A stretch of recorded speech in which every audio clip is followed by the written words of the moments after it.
В Ереване есть два места, которые связаны с одним именем — Карен-Демирчан. Первый — спортивно-концертный комплекс, который жители просто называют Хамалир.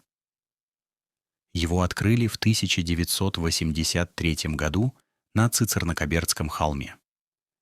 Это был один из самых масштабных архитектурных проектов своего времени. Комплекс строили как символ города для концертов, спорта и важных государственных событий. Второй объект — Ереванский метрополитен.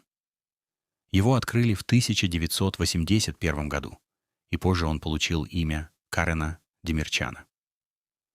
Метро стало основой городского транспорта. Одна линия, 10 станций и тысячи пассажиров каждый день. И комплекс, и метро — это не просто здание. Это напоминание о времени, когда в Ереване думали масштабно и строили на десятилетия вперед. Эта архитектура до сих пор говорит за себя.